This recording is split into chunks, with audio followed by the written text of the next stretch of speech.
Hi ma'am, ഞാൻ എൻ്റെ ഒരു പേഴ്സണൽ എക്സ്പീരിയൻസ് ഷെയർ ചെയ്യാൻ വേണ്ടിയിട്ടായിരുന്നു. ഞാൻ മാമിനോട് തന്നെ പേഴ്സണലി പറഞ്ഞിട്ടുണ്ട് എനിക്ക് ഭയങ്കര ബാക്ക് പെയിൻ ആണ് എന്നൊക്കെ. അപ്പോൾ ആ ഒരു പറഞ്ഞ ടൈമിലാണെങ്കിലും ഞാൻ ഈ ഒരു 4 ഹവറിൻ്റെ ആക്റ്റീവ് വെച്ച് കഴിക്കുന്നുണ്ട്. പക്ഷെ ആ ഒരു ടൈമിലൊന്നും എനിക്കൊരു വലിയൊരു റിസൾട്ടൊന്നും ഇല്ല. പക്ഷെ ഞാനിത് യൂസ് ചെയ്യാൻ തുടങ്ങിയത് തന്നെ സത്യം പറഞ്ഞിട്ടുണ്ടെങ്കിൽ ജോയിൻറ്റ് ഫങ്ഷനൊക്കെ നല്ലതാണ് എന്നൊക്കെ എന്ന് അറിഞ്ഞതുകൊണ്ടാണ്. അപ്പോൾ ബാക്ക് പെയിൻ എന്ന് പറയാന്നുണ്ടെങ്കിൽ ഭയങ്കര ബുദ്ധിമുട്ടാണ്. കാരണം ഒരു 10-20 മിനിറ്റൊക്കെ ഞാൻ കണ്ടിന്യൂസ് ആയിട്ട് ഇരിക്കുകയെന്നുണ്ടെങ്കിൽ എനിക്ക് പിന്നെ ഇരിക്കാൻ പറ്റില്ല. പിന്നെ ഒന്ന് റെസ്റ്റ് എടുത്തിട്ടേ പിന്നെ എനിക്ക് ഇരിക്കാൻ പറ്റുകയുള്ളൂ.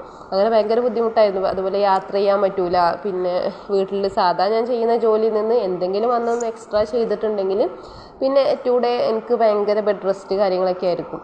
അങ്ങനെ ഭയങ്കര ബുദ്ധിമുട്ടായിരുന്നു. അപ്പോൾ ഈ ഒരു ബോട്ടിൽ പറയുന്നുണ്ടെങ്കിൽ ഒരു 60 സോഫ്റ്റ് ജെല്ലാണ് പറയുന്നത്. അപ്പോൾ അതിലൊരു 2 ബാലൻസ് ഒക്കെ ആയപ്പോൾ ഒരു 58 ഞാൻ കഴിച്ച് കഴിഞ്ഞപ്പോഴാണ് എനിക്ക് സത്യം പറഞ്ഞാൽ അതിൻ്റെ ഒരു റിസൾട്ട് കിട്ടി തുടങ്ങിയത്. കാരണം ഞാൻ സാധാ ചെയ്യുന്ന ജോലികളുണ്ട്, അതുപോലെ തന്നെ ഞാൻ വർക്ക് ചെയ്യുന്നുണ്ട്. അപ്പോഴൊന്നും എനിക്ക് ഒരു പ്രശ്നമില്ല, ഞാൻ എത്ര ആണെങ്കിലും ഇരിക്കുന്നുണ്ട്. അപ്പോഴാണ് ഞാൻ ശരിക്കും സത്യം പറഞ്ഞാൽ ഞാൻ തന്നെ അറിഞ്ഞില്ല അത് ഇപ്പം കുഴപ്പമൊന്നുമില്ല എന്നുള്ളത് ഞാൻ തന്നെ അറിഞ്ഞില്ല സത്യം പറഞ്ഞിട്ടുണ്ടെങ്കിൽ.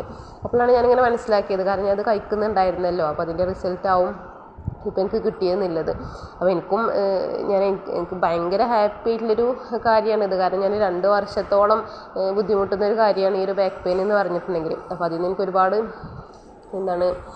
റിസൾട്ട് കിട്ടി. അപ്പോൾ എനിക്കാണെങ്കിലും എനിക്ക് പറയാനുള്ളത് ഇത് തന്നെയാണ്. ഇപ്പോൾ എൻ്റെ ടീമത്തെ ആളുകളാണെങ്കിലും പറയാറുണ്ട് പ്രൊഡക്റ്റ് ഒന്നും യൂസ് ചെയ്തിട്ടൊന്നും വലിയ റിസൾട്ടൊന്നും ഇല്ല എന്നുള്ളത്. അപ്പോൾ എനിക്ക് പറയാനുള്ളത് ഇതാണ്. കാരണം നമ്മൾ യൂസ് ചെയ്തിട്ടുണ്ടെങ്കിലും അപ്പൊക്കെ നമുക്ക് റിസൾട്ട് കിട്ടണമെന്നില്ല. പക്ഷെ അതിൻ്റേതായിട്ടുള്ള കാര്യങ്ങളൊക്കെ ഉള്ളിൽ നടക്കുന്നുണ്ടാവും. അപ്പോൾ നമ്മൾ കണ്ടിന്യൂസ് ആയിട്ട് യൂസ് ചെയ്യുക. അപ്പോൾ എന്തായാലും നമുക്കതിൻ്റെ റിസൾട്ട് കിട്ടും. എന്നേക്കുമായിട്ട് ഈ ഒരു ഏതൊരു പ്രശ്നമാണെങ്കിലും നമുക്ക് മാറിക്കിട്ടും.